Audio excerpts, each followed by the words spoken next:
Dans ce tuto, je vais vous apprendre à réaliser ce magnifique bonnet, donc qui est une base de point gaudron, mais avec des bandes de coton anglaise. Donc j'ai utilisé également un pompon à pression ainsi que des petites plaques en bois. Donc pour le réaliser, j'ai pris de la laine qui se tricote 3-4, donc des pelotes de 50 grammes et qui font 199 mètres. Donc j'ai utilisé une seule pelote et il m'en reste, ainsi que des aiguilles en numéro 4.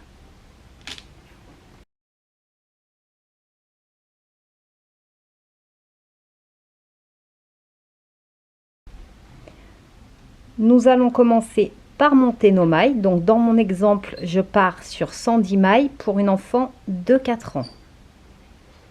Et ensuite, on va travailler en 3 étapes. Vous allez voir, ça va être très facile. Lorsque l'on a terminé de monter toutes nos mailles, on va faire la bordure en côte 1-1. Donc vous allez voir, vraiment très simple. On commence toujours par une maille en droit, puis on tricote une maille envers. Et ainsi de suite.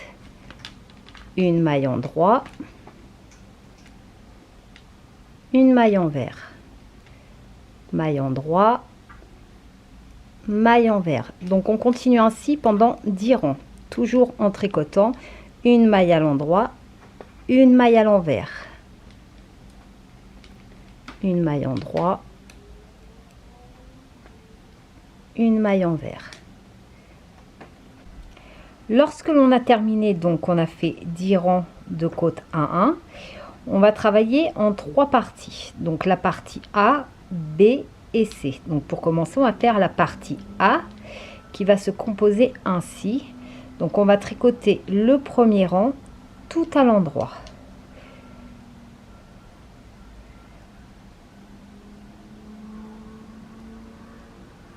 On tricote la totalité du rang, toutes les mailles, tout à l'endroit. Pour le rang numéro 2, donc on est toujours sur la partie A, on tricote toutes les mailles à nouveau tout à l'endroit.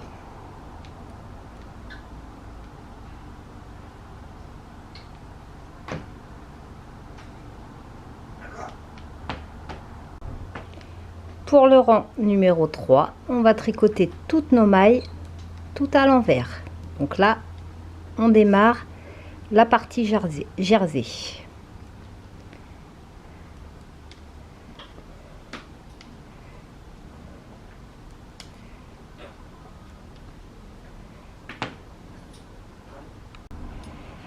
Pour le rang numéro 4, on va tricoter toutes nos mailles tout à l'endroit.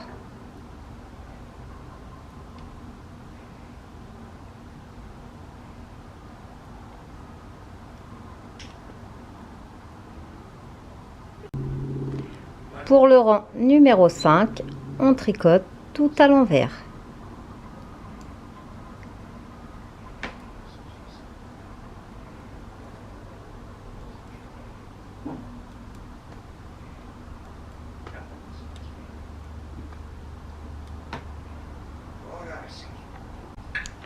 Rang numéro 6, tout à l'endroit.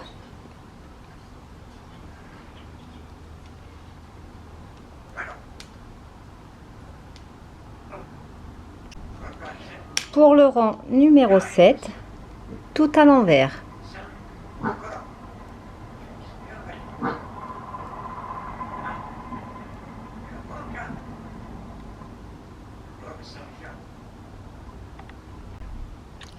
Le rang numéro 8, et on arrive presque à la fin de la partie A, tout à l'endroit.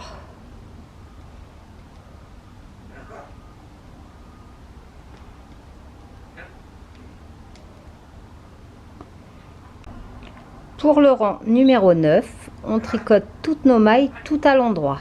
Et en fait, c'est ce qui va former le petit bourrelet en relief de jersey. On tricote donc toutes les mailles, vous voyez, tout à l'endroit. On contrarie le jersey.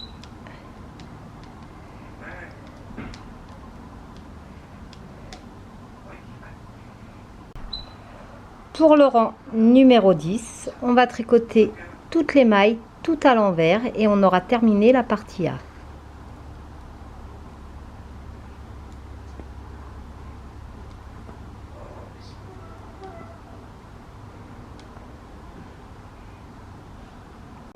Une fois la partie A terminée, donc voici ce que vous devez obtenir. On est sur l'endroit du travail. Donc on va pouvoir commencer la partie B. Donc vous allez bien suivre, il faut bien s'assurer d'avoir bien un nombre de mailles paires. On commence par une maille à l'endroit. Et là, on ne va pas piquer dans la maille. On va piquer dans celle tricotée du rang précédent. J'espère que vous voyez bien.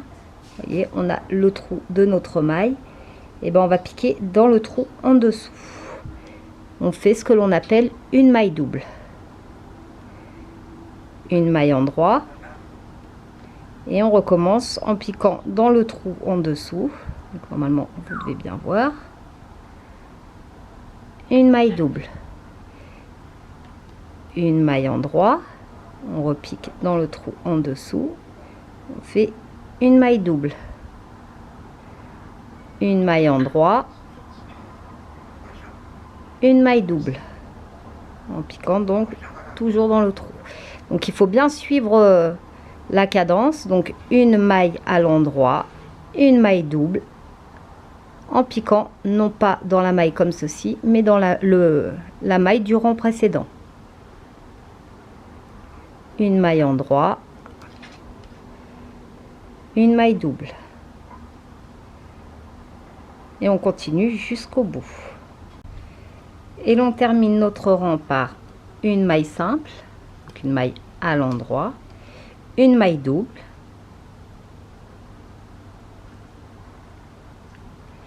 et deux mailles à l'endroit. Donc les deux dernières, une maille simple à l'endroit et une maille simple à l'endroit. Donc on termine toujours de la même manière, par deux mailles simples à l'endroit. On commence par une maille à l'endroit et on termine par deux mailles à l'endroit.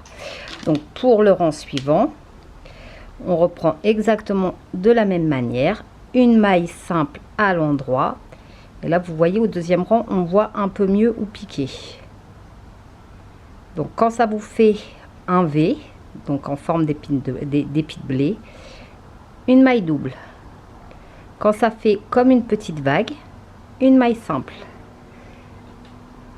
une maille double, une maille simple, une maille double, une maille simple. Donc il faut compter à peu près 4 rangs pour bien voir les côtes anglaises, pour bien voir le résultat des côtes anglaises. Donc, une maille double, une maille simple. Et on continue ainsi de façon à obtenir 7 rangs au total. Donc on fait au total 7 rangs de côte anglaise. Là on en est au deuxième. Voici ce que vous devez obtenir donc après avoir fait les 7 rangs de côte anglaise. On va donc maintenant commencer, donc on arrive après les 7 rangs de côte anglaise sur l'envers du travail. Et on va pouvoir commencer la partie C en commençant par un rang, le premier rang de la partie C, tout à l'envers.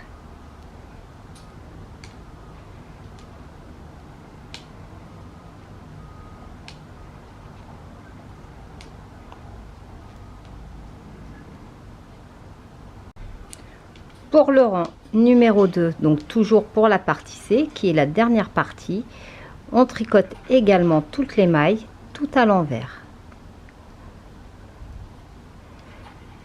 Donc ce n'est pas comme la partie A, hein. Je tiens à le préciser. Ne vous dites pas je zappe la vidéo et je retourne à la partie A, j'ai compris. Ce n'est pas du tout la même chose.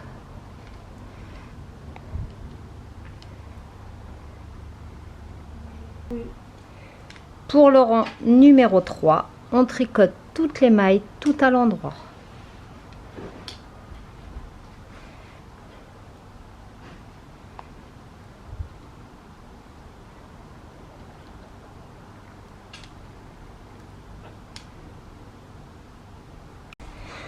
Pour le rang numéro 4, on tricote toutes nos mailles à l'envers.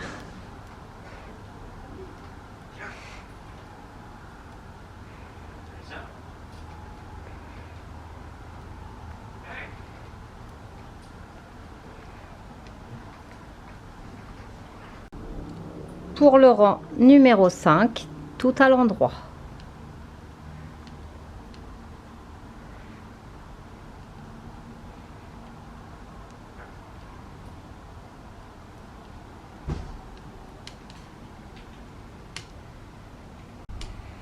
Le rang numéro 6, tout à l'envers.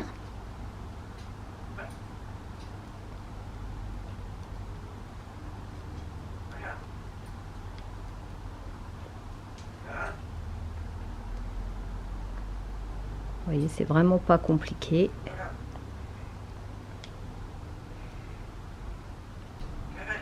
Pour le rang numéro 7, tout à l'endroit.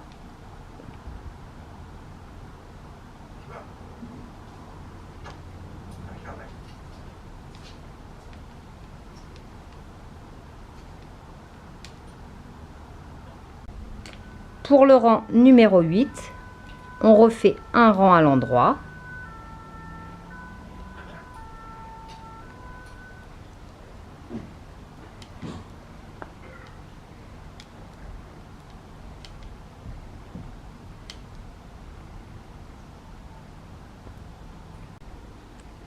Et pour le rang numéro 9, un rang tout à l'envers.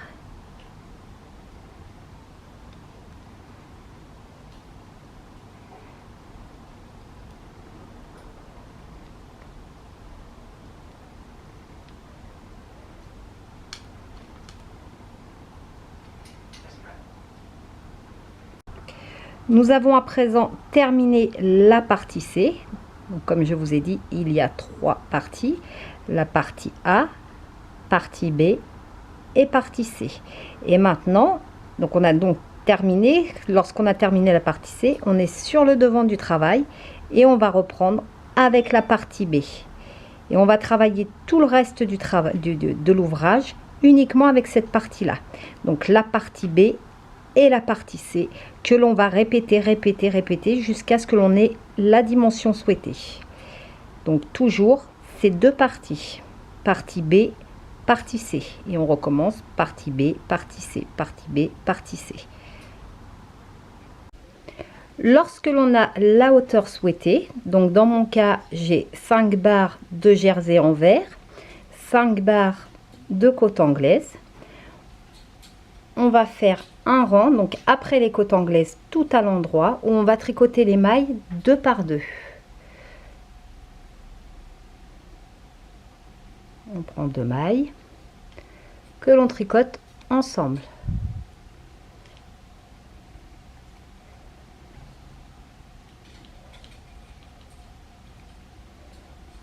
Donc on continue ainsi jusqu'à la fin du rang en tricotant chaque maille 2 par 2. Au rang suivant, donc vous voyez, on a moitié moins de mailles. On recommence exactement la même chose. Donc ce coup-ci, on est à l'envers. On reprend à nouveau 2 mailles par 2 mailles.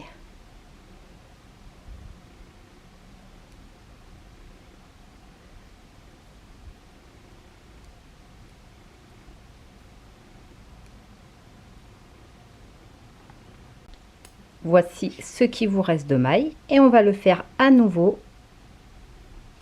Donc une 3e fois en tricotant les mailles, toujours 2 par 2.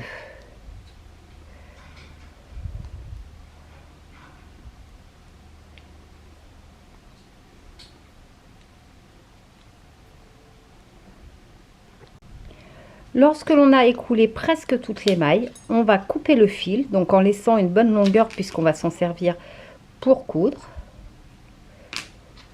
On passe une aiguille à laine.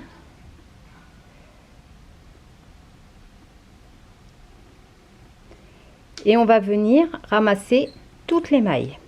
Donc toutes les mailles qui restent, on les ramasse directement sur l'aiguille.